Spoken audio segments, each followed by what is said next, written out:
அன்பு நிறை சகோதர சகோதரிகளே, நண்பனுக்காக உயிரை கொடுப்பதை விட மேலான அன்பு இல்லை என்பதை சிலுவையில் உயிர் விட்டு உலகுக்கு உண்மை அன்பினை எடுத்துச் சொன்ன கிறிஸ்து இயேசுவின் இறப்பை புனிதத்துடன் நினைவு கூறும் தினம் புனித வெள்ளி. தந்தையின் விருப்பத்தை நிறைவேற்றும் நோக்கில் பலியை வெற்றியடைய செய்கின்றார். உயிர்ப்பின் வெற்றியை உலகுக்கு எடுத்துரைக்கின்றார். ஆம், இயேசுவின் பிறப்பு ஒரு தரித்திரமாகவும், இயேசுவின் வாழ்வு ஒரு தத்துவ ஞானியாகவும், இயேசுவின் இறப்பு தியாகச் செம்மலாகவும் உருமாறின. செந்நீர் சிந்தி தன்னுயிரை உலகிற்காய் ஈந்த இயேசுவின் கல்வாரி பயணம் நிறைவுறும் நாள். ஒரு தாய் தன் உயிரை விடவும் அதிகம் நேசிப்பது தன் குழந்தையை. தாயினும் மேலாய் நமக்காகவே வாழ்ந்து சென்றவர்.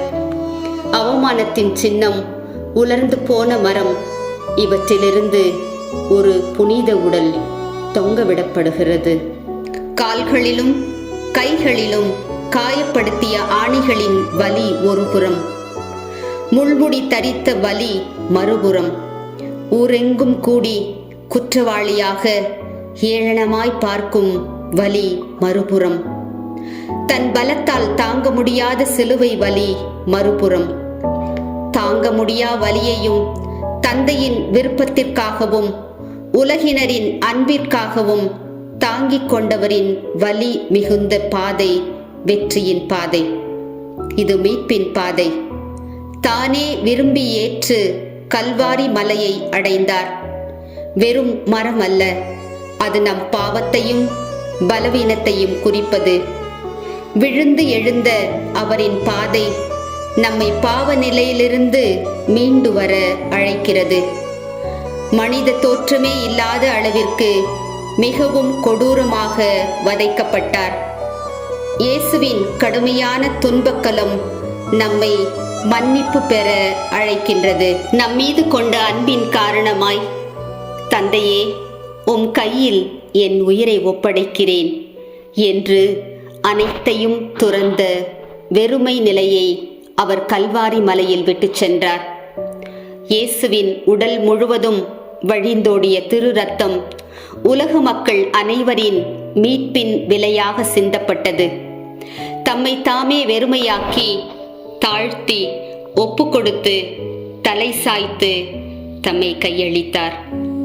தவறு செய்யாமல் அநீதியாக குற்றம் சாட்டப்பட்டு தோள்களில் சிலுவை எனும் பாரம் ஏற்றப்பட்டது. விளைச்சல் நிலம் ஏறினால் உழுவது போல கையவர்கள் இயேசுவின் உடலை காயங்களால் உழுதனர். உடலிலிருந்து அத்தனை இரத்தமும் தண்ணீரும் வெளிவரும் அளவு அவரை ஈட்டியால் குத்தினர்.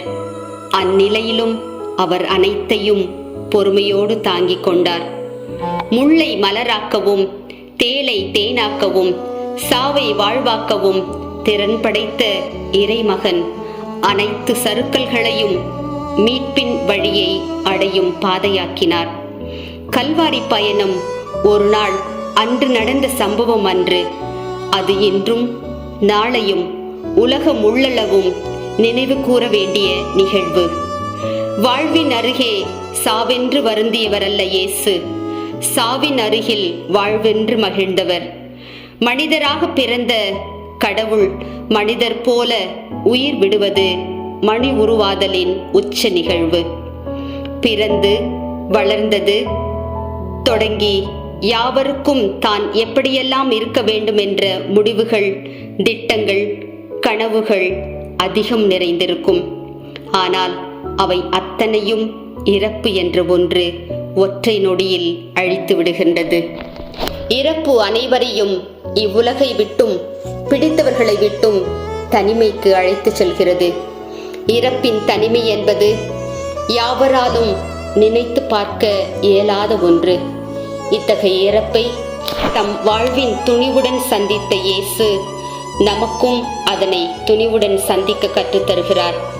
எனவேதான் இறப்பின் வழி உயிர்த்தெழுதல் பெற்றார்.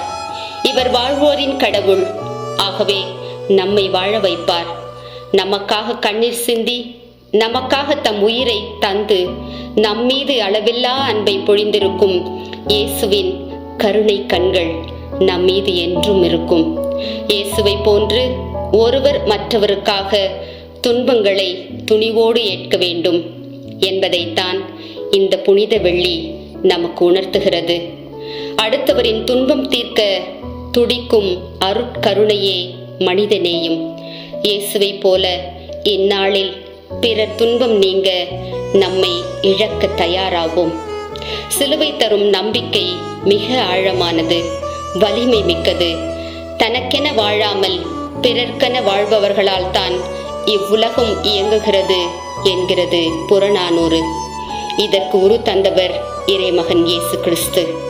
தந்தை இறைவனை தரணிக்கு காட்டி தூய ஆவியின் உடனிருப்பை உலகிற்கு உணர்த்தி 1000 கோதுமை செடிகளை இறையாட்சிக்காய் முளைக்க வைத்த தேவ மைந்தனின் இறப்பின் வழி மீட்பு எனும் மேன்மையை பெறுவோம்.